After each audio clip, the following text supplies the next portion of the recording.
Figures of speech. इस video में जितने भी प्रोमिनेंट फिगर ऑफ स्पीच है वो मैंने कवर कर लिए हैं। फिगर ऑफ स्पीच क्या होता है कि पोएम्स में स्पेशली पोएम जो होती है, हम जानते हैं कि पोएम जो उसमें लिटरल वो लिखी चीज़ होती है उससे हटके उसका कुछ मतलब होता है। पोइट जो होता है वो उसे अट्रैक्टिव बनाने के लिए कुछ स्पेशल चीज़ें यूज़ करता है, उन्हें फिगर ऑफ स्पीच कहते हैं। वो कुछ ग्रामेटिकल चीज़ें होती है। पहली है सिमिली। सिमिली का मतलब होता है कि हम दो चीज़ों को कंपेयर करेंगे और उनमें सिमिलैरिटी निकालेंगे और उसमें हम एज और लाइक का यूज़ करेंगे। Example, he was as brave as lion. यहाँ पर हमने जो भी वो बंदा है उसे लायन से कंपेयर किया है और उसकी दोनों में सिमिलैरिटी दिखाई है कि वो दोनों ब्रेव हैं, और हमने यहाँ पर एज का यूज़ कर दिया। ऐसी she was sweet like rasgulla, हमने उसकी जो स्वीटनेस है उसे रसगुल्ले से कंपेयर किया है, उसमें सिमिलैरिटी दिखाई है और हमने यहाँ पे लाइक का यूज़ किया। तो जब हम कंपेयर कर रहे हैं, सिमिलैरिटी दिखा रहे हैं एज और लाइक का यूज़ करते हुए, तो वो है सिमिली। उसके बाद है मेटाफर। मेटाफर में भी सेम चीज़ होती है, लेकिन इसमें हम एज का और लाइक का यूज़ नहीं करते हैं। मतलब हम फिर से वही कर रहे हैं, दो चीज़ों को सिमिलर बता रहे हैं, दो चीज़ों को एक साथ कंपेयर कर रहे हैं, लेकिन हम एज और लाइक का यूज़ नहीं कर रहे। जैसे कि his words cut deeper than a knife, उसके जो शब्द थे वो चाकू से भी ज़्यादा गहरे थे, उससे भी ज़्यादा गहरा घाव कर रहे थे। तो हम जो उसके वर्ड्स को, जो नाइफ है उसके डीप कट से कंपेयर कर रहे हैं, लेकिन हमने यहाँ पे एज और लाइक बिल्कुल यूज़ नहीं किया। वैसे ही the world is a stage, दुनिया है एक तमाशा है, एक स्टेज है, मंच है। तो यहाँ पर हमने वर्ल्ड को स्टेज से कंपेयर किया बिना एज और लाइक यूज़ किए हुए। ये होता है मेटाफर। फिर है पर्सोनिफिकेशन।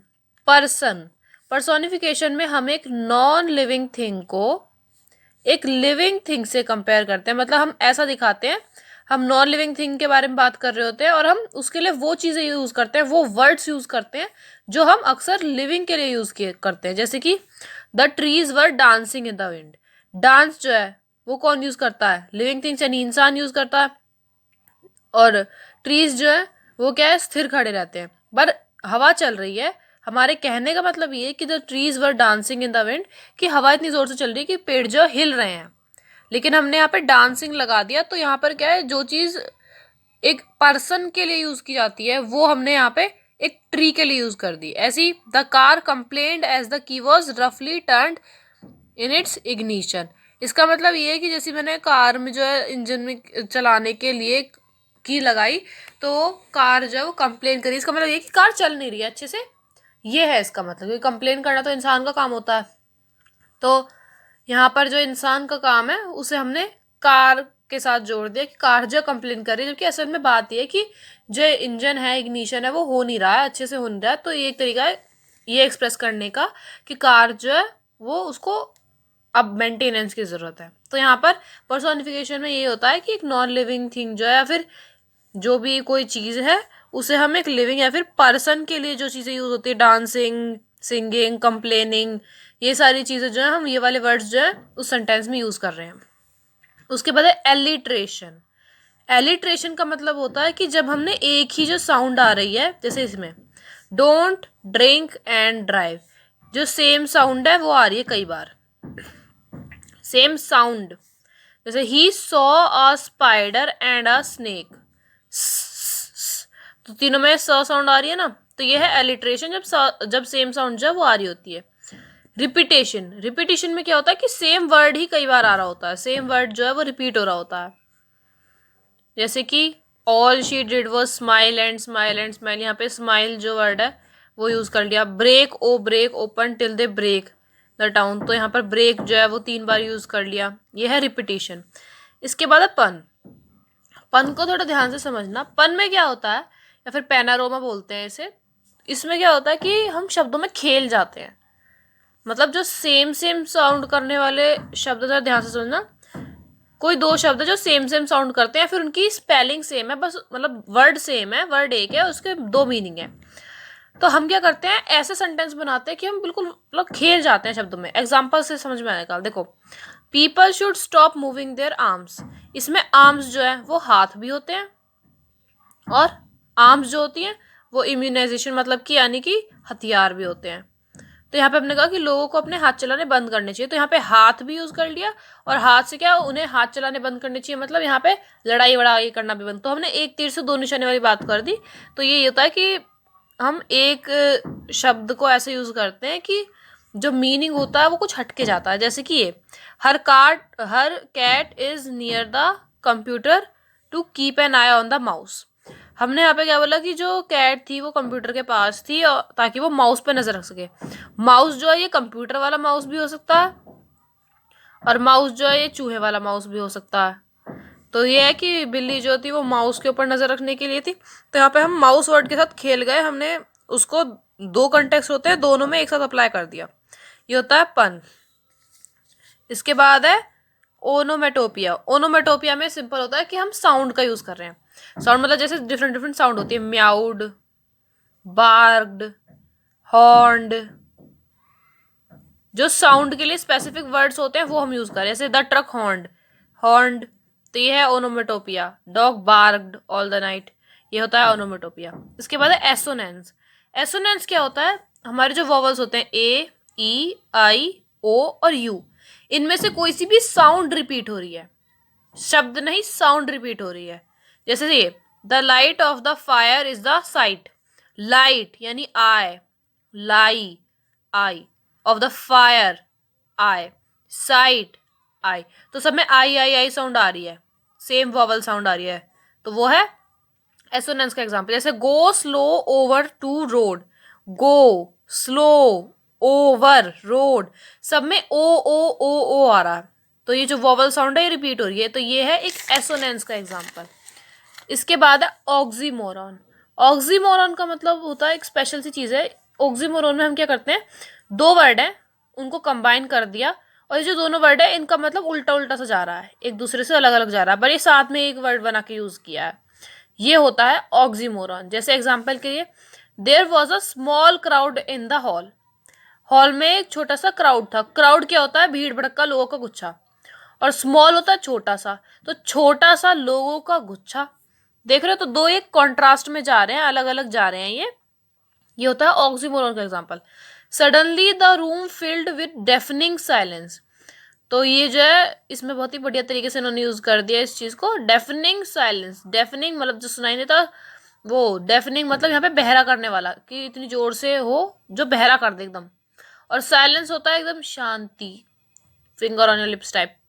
तो डेफनिंग साइलेंस जो है यहाँ पे ऑक्सीमोरॉन का एग्जांपल है। इसके बाद आते हैं ईडियम्स। ईडियम्स बहुत ही सिंपल है। ईडियम्स का मतलब होता है मुहावरे। मुहावरे में पता है वो चीज़ें होती है कि जो मुहावरे में लिखी होती है उनका क्या मतलब बन रहा है वो नहीं, अपने लिटरल मीनिंग से वो कुछ हटके मीनिंग दे रहे होते हैं। जैसे कि बेटर लेट देन नेवर, तो मतलब वो नेवर यानी कि कभी ना हो, उससे अच्छा है कि तुम अब कर लो या फिर लेट हो जाओ। इसके बाद है kill two birds with one stone. अगर मैं बोलूँ कि उसने कुछ किया, फलाने ढिमकाने ने, he did something and this way he killed two birds with one stone, तो इसका लिटरल मीनिंग ये नहीं कि उसने दो पंछियों को एक उससे मारा। इसका लिटरल मीनिंग ये है कि उसने एक चीज करी जिसकी वजह से दो काम या फिर दो चीजें जो है वो उसकी पूर्ण हुई। जैसे एक और इडियम होता है एप्पल ऑफ माई आई। जैसे my brother is the apple of my eye, और my son is the apple of my eye. तो इसका मतलब ये नहीं है ना कि वो मेरी आंखों का सेब है। इसका मतलब क्या है कि वो मुझे अति प्रिय है या मुझे बहुत प्रिय है। तो ये होता है मुहावरे। ईडियम्स होता है मुहावरे, मुहावरे का यूज जब होता है। इमेजरी, इमेजरी के थ्रू क्या होता है कि पोएट या फिर जो भी ऑथर है वो जो पढ़ रहा है सामने वाला बंदा, उसके दिमाग में एक इमेजिनेशन, एक पिक्चर क्रिएट करने की कोशिश करता है, एक वर्चुअल पिक्चर क्रिएट करने की कोशिश करता है। कई बार होता है कि हम कुछ चीज पढ़ रहे होते हैं और हम साथ साथ इमेजिन करते हैं, तो वो जो पिक्चर क्रिएट करने की कोशिश करता है। जैसे कि Mary children spilling out of their homes, यहाँ पे क्या है, spilling out of their homes. Spilling का मतलब जैसे कोई कंटेनर है उसको उल्टा कर दो, उसमें से जिस चीजें निकलती हैं, तो उस तरीके से उसने बताया कि छोटे बच्चे जो है वो अपने घर से उस तरीके से निकल रहे हैं। तो यहाँ पे उसने इमेजिनरी का यूज किया है, ये दिखाया है कि मतलब किस तरीके से बच्चे निकल रहे हैं, ताकि जो सामने वाला बंदा वो इमेजिन कर सके। जैसे the siren turned into a whisper as it ended, जैसे ऐसे सायरन जो है वो बजना बंद हो रहा था वैसे वैसे वो एकदम विस्पर की फॉर्म में जा रहा था, धीरे धीरे धीरे धीरे, कम फिर कम फिर कम। तो ये क्या, दिमाग में एक इमेजिनेशन क्रिएट करने वाली चीज़ है। उसके बाद होता है अंडर स्टेटमेंट। अंडर स्टेटमेंट हम लोग वाकिफ हैं। अंडर स्टेटमेंट का मतलब होता है कि कोई चीज़ जो है, सपोज उसका लेवल यहाँ है, हम उसे नीचे करके बताएंगे। इन शॉर्ट, जो चीज़ जितनी है उससे हम उसे कम ही बताते हैं। जैसे कि कोई किसी की गाड़ी है, उसमें घिसौट मार दी तकड़ी सी, और फिर बोले it's was a small scratch, तो ये एक अंडर स्टेटमेंट का एग्जाम्पल है।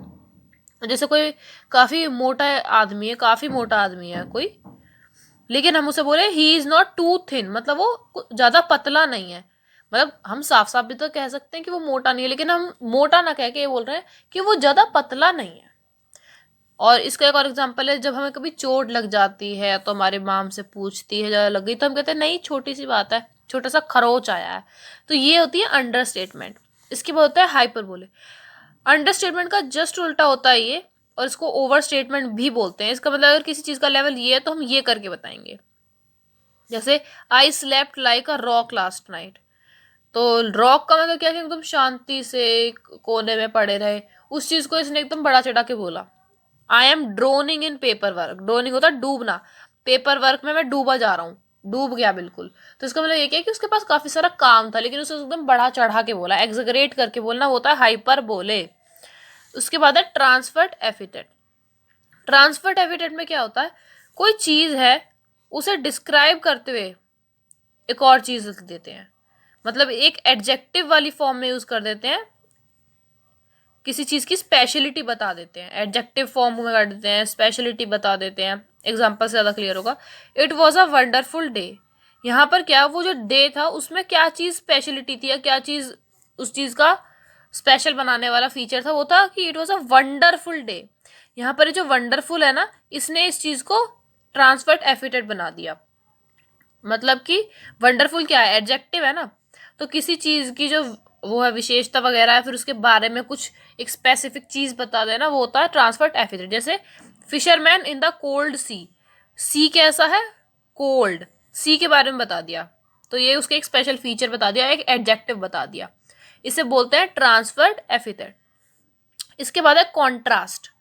कॉन्ट्रास्ट बहुत ही सिंपल होता है। कॉन्ट्रास्ट क्या है कि दो चीजें जो एक दूसरे से अलग अलग जा रही हैं, उनमें हम डिफरेंस जताते हैं, दो चीजों में डिफरेंस जताते हैं। जब जैसे Seemapuri is on periphery of Delhi yet miles away from it, तो ये जो है ये एक उसका भी एग्जांपल है, मेटाफॉरिकली भी एग्जांपल होता है ये। तो इसमें हम कह रहे हैं कि सीमापुरी जो है वो हालांकि दिल्ली के आउटस्कर्ट्स पे आता है, बाउंड्रीज पे आता है, लेकिन उससे असल में बहुत ही, अगर रियल कंडीशंस देखें तो बहुत ही दूर पड़ता है। यहाँ पे हमने क्या किया, कॉन्ट्रास्ट पैदा किया सीमापुरी में और दिल्ली में। इसके बाद young trees sprinting and my mother like a corps. इसका मतलब क्या है, ये पोयम में से एक एक्सट्रैक्ट है। इसका मतलब है कि यंग ट्रीज जो है वो तो दौड़ते हुए दिखाई दे रहे हैं, एक्टिवनेस को रिफ्लेक्ट कर रहे हैं, एनर्जी को रिफ्लेक्ट कर रहे हैं। लेकिन my mother like a cops, मतलब मदर जो है वो एकदम उसे कॉप्स की तरह बताया, तो यहाँ पे इनएक्टिविटी, डलनेस, उस चीज को रिफ्लेक्ट किया। तो दो अलग अलग चीजों को रिफ्लेक्ट किया, ये बन गया हमारा कॉन्ट्रास्ट। इसके बाद होता है एनालॉगी। एनालॉगी का मतलब क्या होता है, गहरी बात। एनालॉगी का मतलब होता है गहरी बात। एनालॉगी का मतलब एनालॉगी करने के लिए कि हम किसी सेंटेंस को एक एनालॉगी की फॉर्म दे, उसके लिए हम सिमिली का भी यूज कर सकते हैं, मेटाफर का भी यूज कर सकते हैं, मतलब हम दो चीजों में कंपेयर भी दिखाते हैं एनालॉगी करने के लिए। बट जहां पर डिफरेंस क्रिएट होता है सिमिली, मेटाफर और एनालॉगी में, वो क्रिएट होता है मतलब में। सिमिली और मेटाफर में हमने सिंपल बोल दिया कि he is like a lion, तो लाइक का यूज कर लिया, सिमिली है।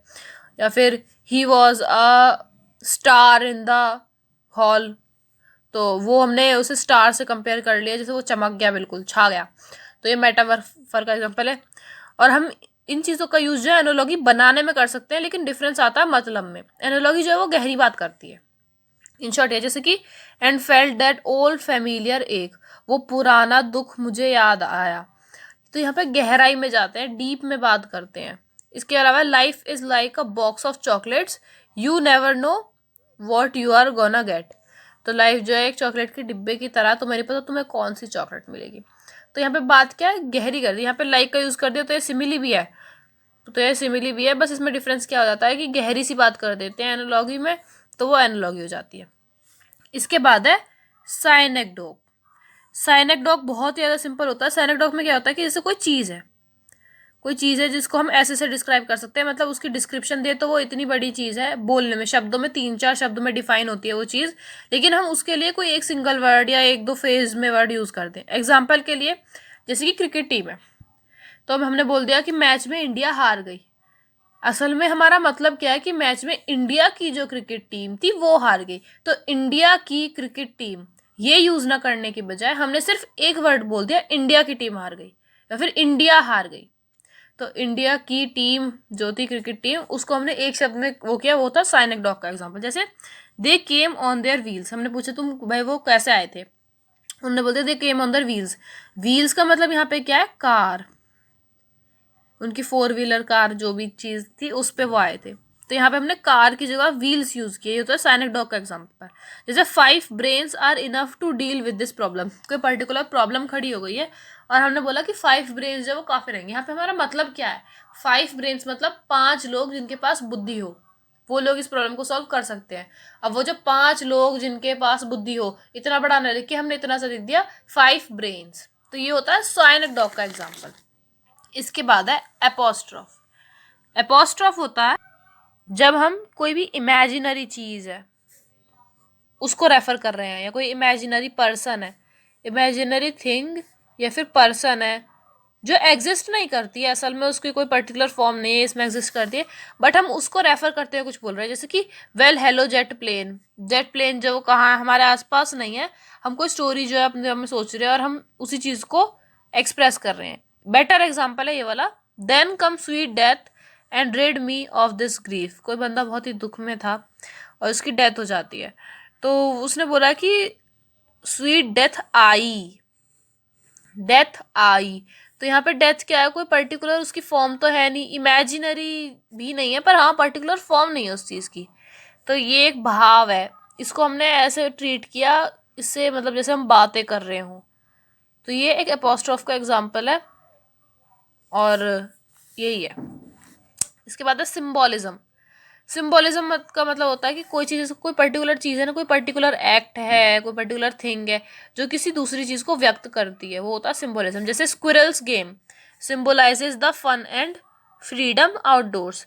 हमने किसी सेंटेंस में स्क्विरल्स गेम जो है वो पढ़ा है, तो स्क्विरल्स गेम का मतलब जो है उसमें ये हो सकता है कि जैसे वो मज़े करती है, वैसे ही फ्रीडम और फ्रॉलिक जो होता है मज़ा वगैरह, इस चीज़ को सिम्बोलाइज कर रही है। जैसे हमने किसी पोया में पढ़ा सिविलाइज डोम्स, तो सिविलाइज डोम जो है उसका मतलब क्या है कि वो सिम्बोलाइज कर रही है उन सिटीज़ को जो जिनमें आर्किटेक्चर अच्छा है, जिनमें काफ़ी प्रोग्रेस है।